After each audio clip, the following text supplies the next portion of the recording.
You're listening to the Heart of Giving podcast with Art Taylor, powered by BBBGive.org. Here we explore the motivations that form the basis of giving and service. We inspire generosity and celebrate the transformative effects that giving and service have on the human spirit and on community. The conversations featured on the podcast also uncover giving strategies that educate and provide tools to help listeners make impactful gifts of both their time and money. We hope you enjoy this episode. Welcome to the Heart of Giving podcast, powered by BBBGive.org. Give.org is the nation's standards-based charity evaluator, and it's your one-stop source for information on giving and reports on the most asked about charities. I'm Art Taylor. Well, we're in the holiday season. When you hear this, it'll probably be the day after Christmas. When we think about Christmas, it's impossible to not think about young people and children. Many of us have had lives during the holidays that are bright, that are filled with gifts, that are also very moving for us and exciting for us. It's a time for us to be around family and feel the warmth and the love that comes from that. And so we always look forward to this time of year. Yet we also know that the joy that comes from the holiday season isn't necessarily available to all. And there are people who are working to make sure that it's available to more of the young people who may be missing out on that joy. And we think of different types of situations that people can find themselves in during the holidays. The one that comes to my mind this time of year are those who are living in foster care situations. And I go back to my brother and his wife, Al and Lisa. They were really drawn to young people who didn't have parents. Their parents may have been alive, but they weren't in a position to actually raise them. And my brother and his wife, Lisa, they literally fostered 5 children for a while and then serially began to adopt these young people. And so at one point in their lives, they had 5 young people born of the same mother, believe it or not, living with them first as foster care children and then as adoptees. And they had so much joy from the experience that they had raising these young people. And I know that the young people's lives were enriched because of the experience that my brother and his wife Lisa gave to them and the love that they received as a result. Well, that isn't always the case. While there are many great foster families out there, very many great foster parents who sacrifice and do great things for their young people that they're trying to raise and give them great Christmas experiences, we also know that it doesn't happen that way for every young person. Some of them are bounced from one foster care family to another. Some of them hope to get adopted and they never are. Many of them long to see their birth parents and never do. And their experience is less than what we want it to be for young people. And as a result of that, their lives going forward are filled with challenges that stem back from the lack of love and connection and family that they felt when they were young. Well, today, as I mentioned, I wanted to raise this issue, and to talk with me about it is someone who spends her life working on behalf of those who are finding themselves in foster care, and also those who, frankly, when they're hit 18, they're asked to leave a foster situation, and they don't really have what it takes to make it at 18 years old with very little support. But the person I'm going to talk to and I want to introduce you to is Jennifer Rodriguez, who is the executive director of the Youth Law Center out in Palo Alto. And Jennifer has been doing this, well, she'll tell you how long. I think it's certainly more than 15 years or so. She's been working at this. But she's also a foster child herself. Jennifer grew up in a foster situation. And how wonderful is it for someone who experienced foster family herself to actually now spend her life working on behalf of other foster children so that their experience can be what it needs to be so that they can thrive as citizens, as employees, and as happy and as connected people. So, Jennifer, I just want to welcome you first to the Heart of Giving podcast. And it's just terrific that you have given us some time to talk with you about the work that you're doing and what we can all do also to assist. So tell us about a little bit first, Jennifer, about you. I want to talk about you and what got you connected and how you were able to fortuitously not only be a foster care, but then find a way to work on behalf of foster children. Thank you so much for having me today, Art. And actually, an even bigger thanks for thinking of children and youth who are in foster care, who have experienced foster care during this time of the year. And then the biggest thank you for recognizing both the power of love and connection as sort of the most important force for these children, and also the lack of it as the force that creates the biggest challenges for these young people. I have to say that in the work that I do, that power for good, or when it's lacking for as a source of trauma and instability throughout a young person's life and well into adulthood, is often overlooked. And I have to think that's because you've seen your brother and his wife sort of changing the trajectory of the young people's life that they loved. So Jennifer, tell us about the work you do at the Youth Law Center. Absolutely. So the Youth Law Center is a national legal advocacy organization.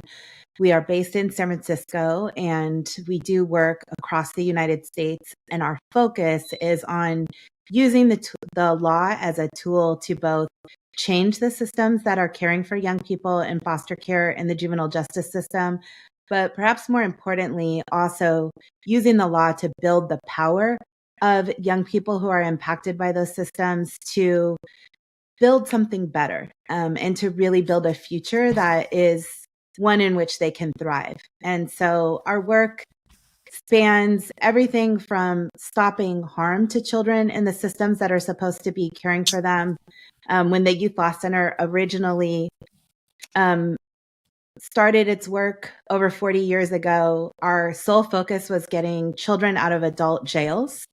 And we moved quickly into conditions for children who were incarcerated, which led us right to foster care, because our data, we now have data that shows that approximately 90% of young people who are in the juvenile justice system actually had a touch with the child welfare system or came directly from foster care into the juvenile justice system. So this population of youth is often one and the same. And so we started working on stopping harm in foster care as well, stopping young people from spending their childhoods growing up in institutions, dealing with abuse and neglect in those systems, but then moved into what I think is actually the most exciting and hopeful part of our work, which is reimagining how those systems can operate to actually give youth the life that they deserve to have. And so building systems that support young people's relationships, their connections, ensure that they have the opportunities that they need to thrive, and make sure that those youth can be the happy, healthy, thriving 40-year-olds at some point, that are going to really help lift their own communities and make sure that their talents are a part of our social landscape. Jennifer, what's the data tell us about young people in foster care and leaving the system? We have a lot of data that paints a picture that creates some urgency, I think, for all of us. And so we know that foster care is not a system that impacts all children equally, that Black and Native American children are disproportionately represented in foster care. And Latino children are represented at about the rate in the population, which means that there are many Latino children who are in foster care.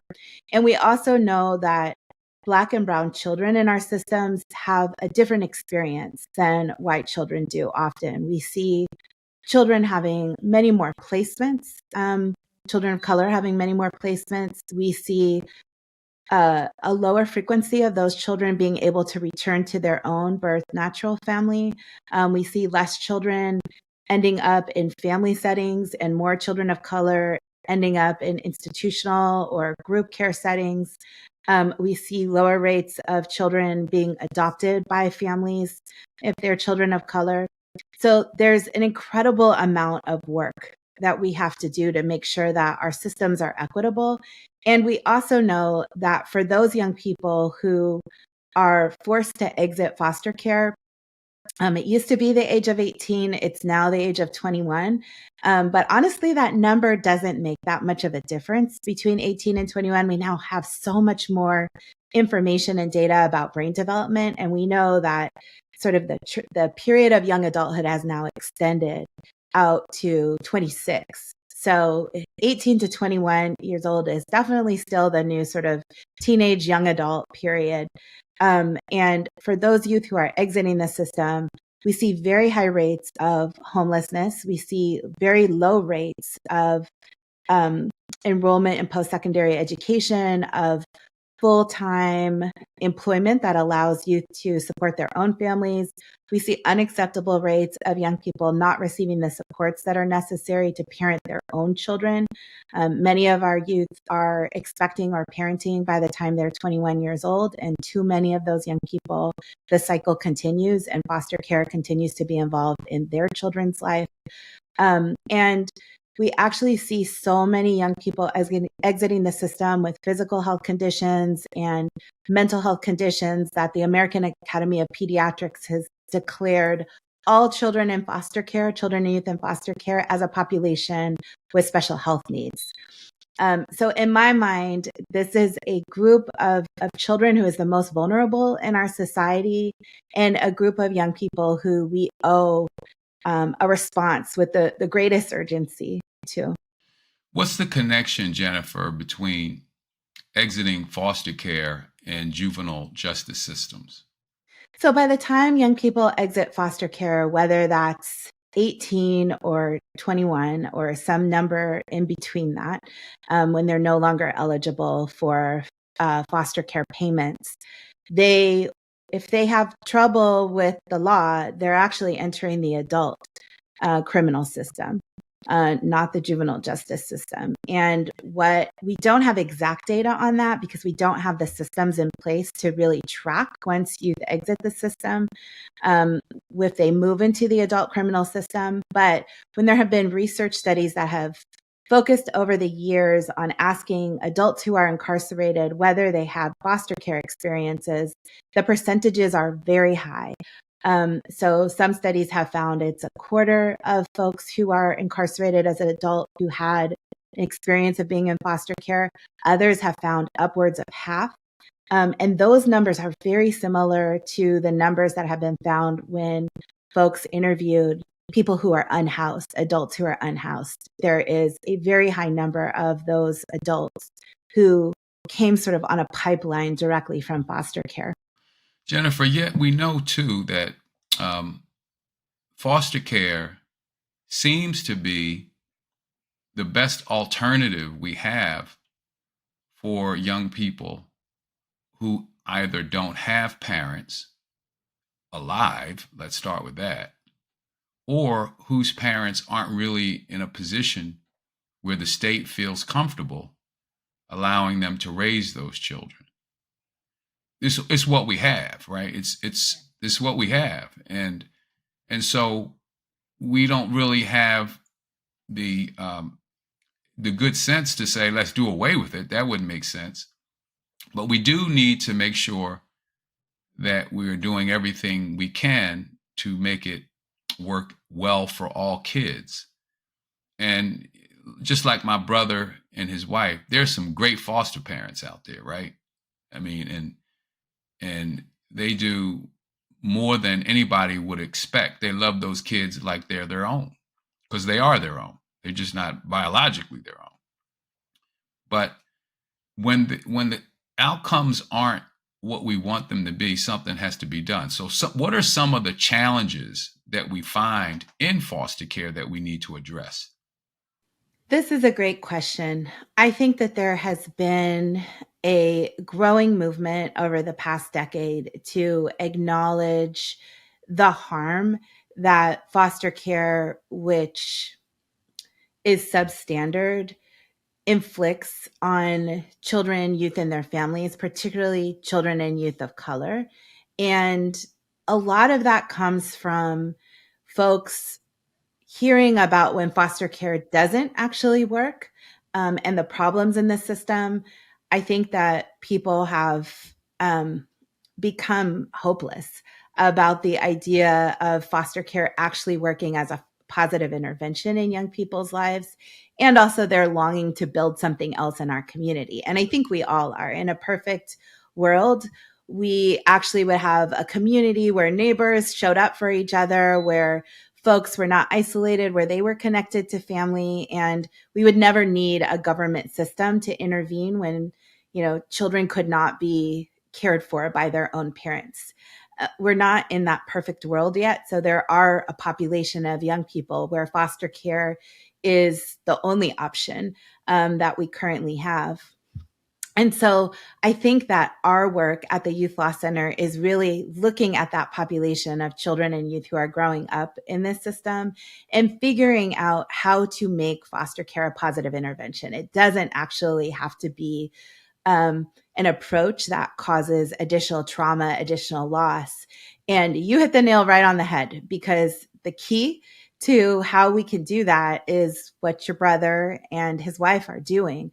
The most important intervention that we have in foster care and way to improve it is by making the system understand that the volunteers who are fostering young people, and those include the relatives and kin of the child who are stepping up to take their own relative into their home, and other people who are loving those children as if they were blood but are not blood related, that they are treated as if they are respected, valued partners, that they are acknowledged as being the most powerful force. They are key to children, everything from children learning literacy and how to read, to children being able to regulate their emotions in a classroom, to being able to make a healthy transition to adulthood and plan, to learning about post-secondary education, to being able to form friendships and healthy romantic relationships of their own at some point. They're key to absolutely everything. And that's something I say not just from my own experience and from listening to other young people. We actually have the scientific evidence that shows us that the loving, nurturing parenting that our resource parents, so kin and foster parents, provide to children can actually change young children's biology in a period of about 3 months, can change their stress response system so they're equipped for the whole rest of their life to handle events that are difficult in a different way. So parenting is so powerful. Loving parenting is so powerful that we can literally, sort of create an entirely new stress response system for children in a very short period of time. So I think that is the key to change in foster care, is acknowledging, one, how important it is that every single child who's in foster care is receiving excellent, loving parenting every single day, and then realigning the system so that it is supporting that and recognizing that everything that the foster care system does is either working towards that goal or it's getting in the way. And there are so many of our policies and sort of everyday practices in the system that do one thing or the other. So everything from, making sure that a foster parent, when a child first comes into their home, has the very basic information that will allow that child to feel safe and secure. What's that child's favorite food? What's their nighttime routine? To systems facilitating relationships between resource parents and birth families so that you're not ever severing or reducing the amount of relationships that a child has, but you're expanding.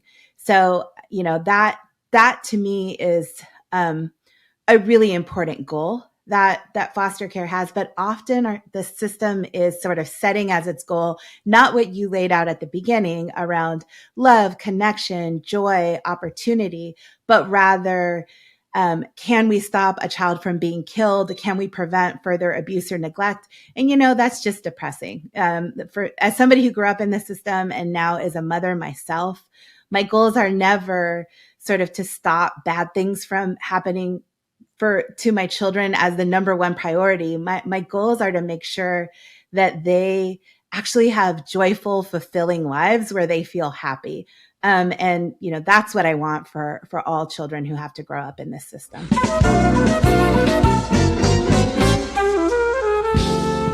And now it's time for our Giving Tips segment with Bennett Weiner, one of the world's most renowned experts on charity accountability and the COO of the BBB Wise Giving Alliance. So when you make a donation online, one of the things that we recommend is to keep in mind some cybersecurity tips to help protect your data and ensure that you're making transactions that are safe. So here are some thoughts to achieve that. One thing is be cautious about social media recommendations. If you get friends or family recommending certain groups, don't assume that they vetted them. Take the time to check out the charity on your own by going to the organization's website and seeing if they meet BBB standards by visiting give.org. Don't click the link.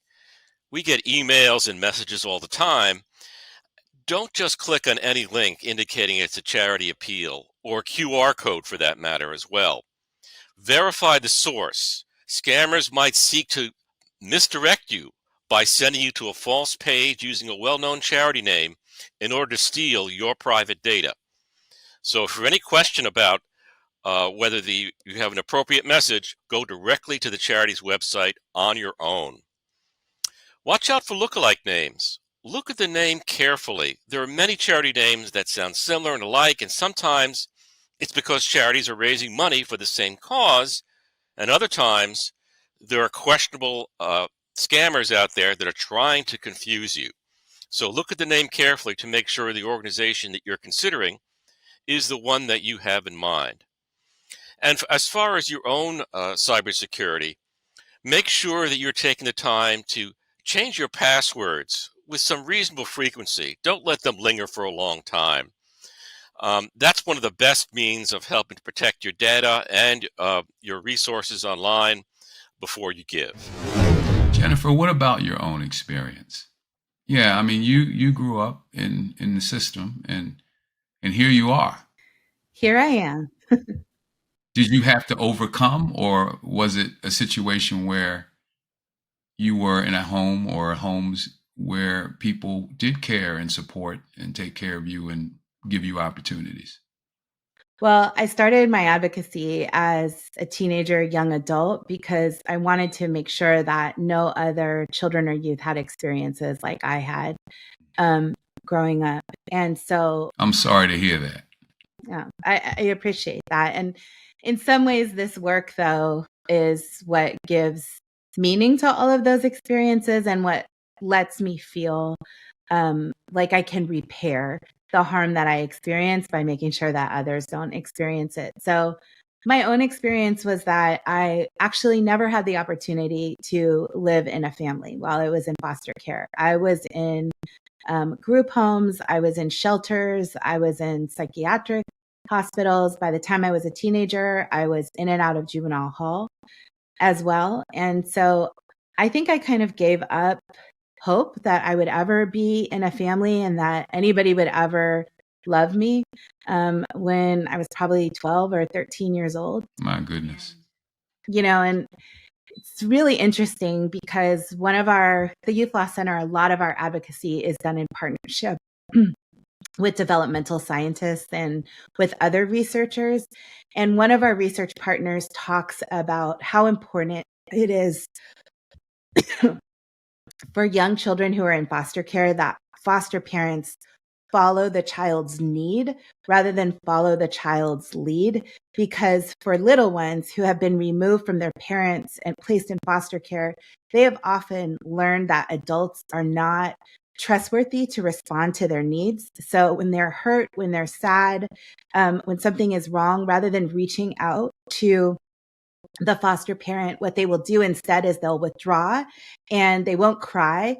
When they have a need, they'll just be very quiet. And the first time I heard that research, I remember thinking that teenagers in foster care, they exhibit the same behavior, but it's much less cute. When teenagers sort of have a need to be loved and connected, to get a hug, to have somebody tell them that they matter, that their life matters, rather than withdrawing or, not crying. Often what you get is some cussing and door slamming and, young people running away from home. That's certainly where I was by the time I was a teenager. I'd given up on a family. I didn't know how to ask to be loved because that just feels too depressing and scary when you have the system telling you you're not capable of, you're not well enough, you're not whole enough for a family to love you and care for you. So I ended up, that not having a family and moving so frequently impacted every element of my childhood and my experience as a young adult. I ended up not graduating from high school, not being connected to a single adult when I turned 18. And so I exited foster care in the Bay Area to homelessness. I was unhoused for several months. I had no work experience. I had nobody who cared whether I was alive or dead. I just didn't know what I was going to do. And I honestly didn't care. I mean, for children, I think it takes an adult sort of having a vision and a dream for most young people. Some young people are exceptional and they carry their own sort of self-image of themselves as somebody who's lovable and powerful and can contribute to society without ever having that modeled for them by an adult. But for many of us, I think when we don't have adults who can play that role in our life and see, we internalize everything that the system tells us, and we see ourselves as a collection of labels and the worst things that either happened to us or that we did on the absolute worst days of our life. And so sort of lose hope in any kind of future at all, or feel like the future just happens to us. Like we have no power to actually create the life that we want for ourselves, the lives that we want for other peers. So when I started my advocacy work, I actually started when I learned about a program that was serving young adults who had formerly been in foster care and teaching them life skills. And I had hidden the fact that I had been in foster care after I exited. I left and went to San Jose Job Corps, where I got a GED and I got vocational training and was housed and received medical care, and then went to work actually at the Fairmont Hotel in San Jose. That was my job placement. I worked in room service there. And it took me a couple of years to get stable enough to start community college. And when I did, I just didn't want anybody to know that I had had these experiences. I felt so broken and different from everybody else. So I was working as a work study student at the community college, and I saw this flyer pass my desk for a ceremony celebrating other young people who had been in foster care who were graduating from this life skills program. And I thought, wow, there's other young people that are like me who are at this community college. And so I attended that graduation, talked to some of the adults who were there who asked me, hey, have you ever considered getting into advocacy? And so that was where my pathway started. Okay, so hold on a minute. So we're going to talk about the advocacy piece in a minute, but I want to know, what was it that made you decide you were going to step into that Job Corps? Because you were dealing with some things, and yet you somehow decided, I don't know, was it counseling? Was it friends? I mean, what was it that you woke up one day and said, I need to go do this Job Corps? Honestly, I wish I could tell you that it was because I had some grand vision or motivation, or somebody was supporting me, but it actually was really desperation. Mm, I left my last group home, was living on the street, couch surfing for a little bit, and I had actually entered foster care from being on the street. And so I was in a really, really low place because I think I had told myself all through foster care, I'm experiencing all this trauma now, living in these facilities with people who don't care about me and who are making my life really difficult. Once I exited, my life was in my own hands and I was right back where I started. And mm, so that felt so desperate. The one thing I had going for me, I tell people all the time, my coping skill is that I'm a reader. And so me mm. and the library were really good friends. The library was my safe place. I would go, to the library and hang out and read everything under the sun, sometimes all day because I didn't have any other place to be.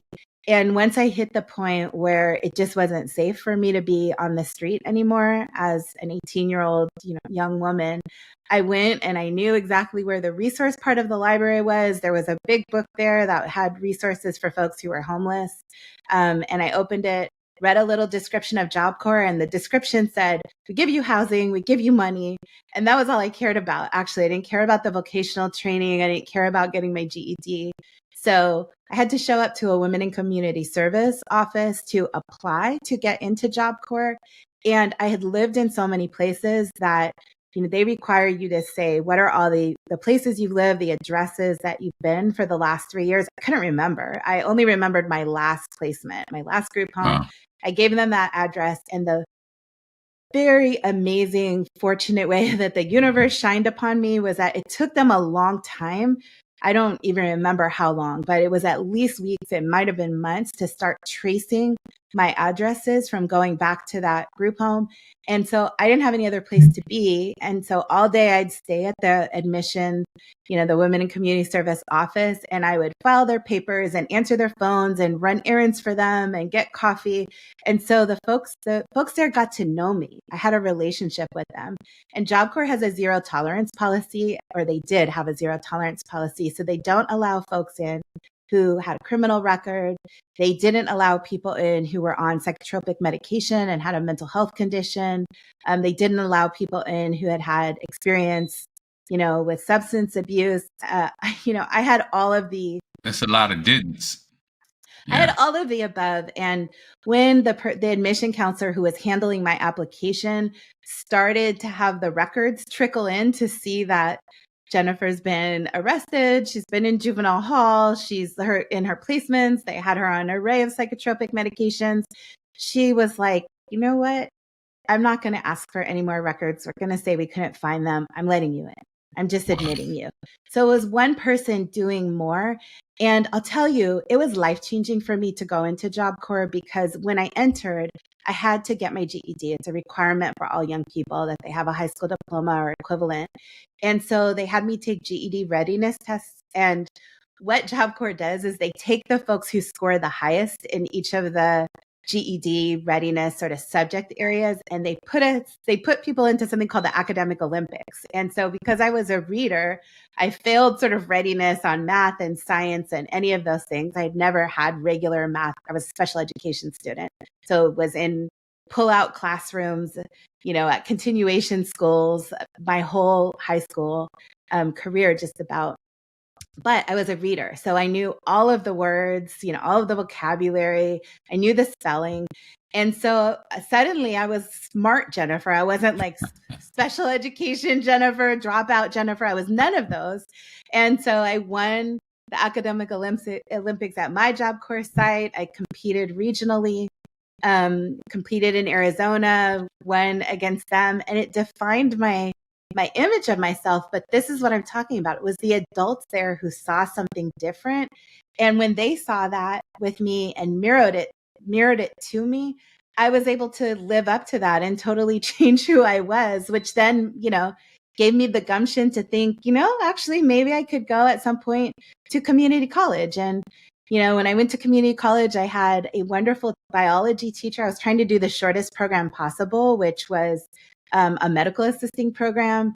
And so I took biology. I had this amazing teacher who mentored me and who talked me into, by gradually raising the bar, if you're going to do a medical assisting program, why don't you do an LVN program? If you're going to do an LVN program, why don't you do an RN program? And, pretty soon she had me thinking I was going to medical school, at which point I was like, wait a second, this isn't actually what I want to do. But if I think I can be a doctor, I can be anything I want to be. And so I decided I wanted to be a lawyer. And that was what her sort of that relationship and her going above and beyond is what powered my ambition to want to transfer then to UC Davis and go to law school at UC Davis and start my advocacy career. So from a personal level, I just feel like I have lived the power of adults stepping in and standing in. And whenever I work now with young people, I think, that kind of mentoring experience is so powerful. But what if I had had a mom? What if I had had an adult who loved me? Maybe I would be, able to make an impact and help solve problems in the world in even a greater way than I currently am. Well, Jennifer, first of all, let me just tell you what an amazing story that is. And it's actually a story of triumph, if you want to look at it that way. Most people have something in their lives that sort of define who they become. Either we have challenges that sink us, or we have opportunities or challenges that drive us forward. And I'm so grateful, and I know you are too, that you were able to persevere and then begin to think about how you could serve others so that their experiences could be better than yours at that age. And if there's anything that describes the purpose of this podcast, it's that. It's how people somehow find events or circumstances in their lives that lead them to want to give back to others. And in your case, even demonstrate through this podcast to others that we all have something to contribute. We all have something to contribute. And you are doing that. And so I can't imagine anyone hearing this story, hearing your story, hearing what you're doing, that wouldn't at least ask the question, am I doing enough? What can I do? Because I look at you and I listen to your story, and I also know that you are where you need to be. You are enriched, and you are enriching the lives of others. You are full, it seems to me. Tell me about the joy that you get working on behalf of people who need you. There is no greater gift to me. I think all the time that if I was lucky enough to win the lottery tomorrow, that I would still want to do this work. It is truly, I'm a strong believer that our lives are about service, and that's what brings happiness. And it's also what makes me feel powerful as an individual who has experienced a lot of time in my life where I've had no power. This idea that we can be a part of creating and building the future and the world that we want to live in, particularly in this time and moment when it does feel like there are so many things that just happen to us that we couldn't anticipate. I feel like I get a tremendous infusion of joy from knowing that I'm able to actively in my systems advocacy, start the process of building the world that I want to live in and that I want for my own children and that I want for the children that I consider my siblings who are still in foster care and still in juvenile justice. That really makes it so that I never want to quit. Yeah. I mean, no matter how discouraging it is. So I think that it is just truly an honor to be able to do this work. And I have also grown so much through the work. As a lawyer, I tell folks all the time when I've always thought about justice and what justice looks like. When I was a kid, it was in the system. I felt like justice was being free of adults who I couldn't trust and who hurt me. And so, I exercised that on my own plenty and ran from places, and at some point started to reject adults being in my life. When I was a young adult, like just a teenager starting to do advocacy work, I thought about justice as like rights for youth, like all the things that we were entitled to because nobody else was going to give them to us. When I started as a lawyer, I was trained in law school that justice is a procedural thing. It's due process. It's, making sure that we have notice, making sure that we have a forum that we could be heard, where you can enforce the rights, enforce the law. When I became a mom, my definition of justice really changed to making sure that every single child is loved. I just actually couldn't imagine until I held my baby in my arms, and that baby is now 19, Wow. what it's like to really be loved and to feel like I felt like would die for my child. I had all of these dreams from day one about who he was going to be. I dedicate so much of my mental and time outside of work to trying to figure out every single opportunity that's going to bring him and his sister kind of joy and help them discover who they were meant to be in the world. So whether that's been basketball or coding or theater or dance, I've sought out every one of those opportunities because I want to see my kids happy and feeling like they belong in the world, like they have something to offer and give. And, that's where I am now. I don't know if that will change over the course of my advocacy career, but I'm not settling at this point for anything less than the definition of justice for children being loved. I just feel like there's not a moment that children can afford to not be loved and cared for. We think they can hold for a period of time while we in the system sort of do our work and figure out how to get them into a setting they love. It's not possible for them.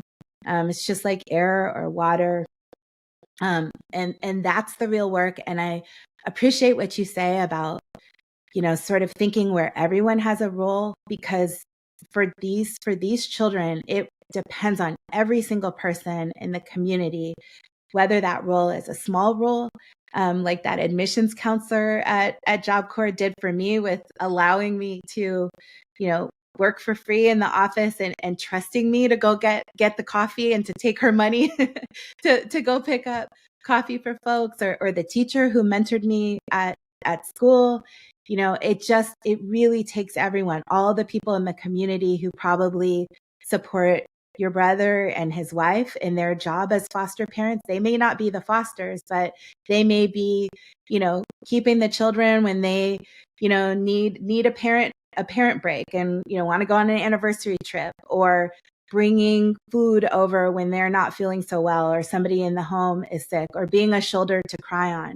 I mean, this is really a community effort, and it's the kind of thing that, if you want some way to change the world and to address the things that are happening out there that don't feel good, so often it feels overwhelming to identify where to start or what to do. But this is something so concrete that you can do, and there's just nothing that matters more. Jennifer, real quick, because we're going to have to end the podcast soon, but I just wanted to know one or two programs that you guys you're running right now at the Youth Law Center that we ought to know about, and what do you hope to achieve with those programs? Yeah, absolutely. It's hard to narrow down to one or two, but if anybody's interested, sign up for our mailing list and you'll learn about all of them. But I'll tell you some of the ones that I'm most excited about right now is we have work that we have been doing over the last couple of years with the Institute for the Future and a group of advocates who are young people who have grown up in foster care, where we are working together to reimagine the kind of supports that young people need to thrive in a world that has drastically changed over the last decade. Our goal is to get them ready to thrive in 2035. And so we're thinking about how can we prepare young people not just to be digitally literate, but actually to harness all of the technology to build the life that they want, to build the online presence that might be a source of economic stability for themselves. In a world where their first boss may be an algorithm, to be able to navigate that successfully, to be prepared for a future where we may have increasing social volatility that impacts them, where, they may be disrupted and displaced due to climate disasters, and to really think about how to make sure that they are connected as young adults. So frequently, the approach that we take is around helping youth be independent, when, as you so beautifully opened with saying, the approach really has to be how the opposite, how to make sure that they are interconnected, that they are held by folks who will love them and who will be for them. We heard from way too many young people during the pandemic that they did not have a single adult that they could reach out to. They were lonely, they were isolated, they lacked food, they didn't have anybody they could call and say, need housing. And that's just not acceptable. And nobody thrives under that circumstance. That's one program. Another example of a program is I talked a lot about this work to realign systems around the idea that the primary goal of foster care has to make sure that every child every day receives excellent, loving parenting. Whether they're in foster care for a day, a month, a year. We're doing that work in our Quality Parenting Initiative, where we're working with jurisdictions across the country to change their policies, to change their practices, to change their agency culture. So we're working in about 10 states, 80 jurisdictions across the country. We're investing in the leadership of local youth, birth parents, foster parents, line workers to champion those changes themselves, so that they're long-term and sustainable. We are building up a third project is we're building up a community of student advocates who have experienced the juvenile justice system themselves, to build programs at community colleges that provide the kind of supports that allowed me to be successful in community college and to build the life that I want. And so investing in their leadership as advocates. So, those are just a few of the pieces of work that we're doing. And if you notice, we do a ton of work at the Youth Law Center around stopping bad things. But the things that we do that really excite me are around how we can rebuild systems to actually be systems that foster joy and opportunity and connection and relationships for our children and youth. Wow. Well, this we're going to have to end it here, but I do want everyone listening to think about your year-end giving. I know a lot of people like to make their gifts at the end of the year, and what better place to put a few dollars, if you have it, than with the Youth Law Center, and help Jennifer do all she's trying to do for kids who, in many cases, no fault of their own, find themselves in a tough spot and need people to know that they care, that they love them. You can make that difference with a little support to Jennifer and the Youth Law Center. So, Jennifer, how would we do that? Is there a website or something people can go to find out more and be on your newsletter, as you say, and maybe even support you? I would love that. And we can't do this work without the supportive community. And we would be so honored to have each of you as partners. So come to our website, www.ylc.org.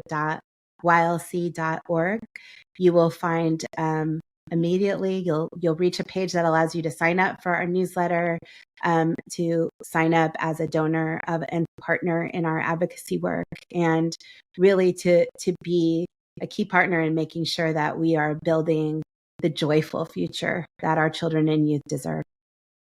Well, thank you. Well, you've been listening to Jennifer Rodriguez, who is the executive director of the Youth Law Center. And you've heard her amazing story and the story of the work that the organization is doing. And it's quite impressive. So do what you can. Now, for all of you who are listening to this podcast for the first time, understand that it is a weekly show. And so you should subscribe. Go to your favorite place to get your podcasts and like it so that you can get all the future episodes that come out, so you can hear the amazing stories of people like Jennifer. And if you want to support the podcast, you can do that as well, either as a sponsor or as a donor by going to give.org, give.org, and we'll put that money to great use. And to all of you, I wish you the greatest of holiday season. I know now it's past Christmas and you're probably trying to figure out what to do with all the packages you had to unwrap, if you're lucky. And that's wonderful. But we want you to have a great new year as well. And so we'll see you back here next week with the first edition of the new year. Take care, everyone. See you soon. You've just listened to the Heart of Giving podcast with Art Taylor. Be sure to tune in next time for a brand new episode. To listen to our other interviews, visit heartgiving.podbean.com. That's heartgiving.podbean.com. Subscribe to our show on major podcast platforms. The thoughts and opinions expressed on this podcast are the views and opinions of the guests, not those of the BBB Giving Alliance or program affiliates. This podcast is for information and educational purposes only and is copyrighted with all rights reserved. This podcast is protected by Podbean's terms of service.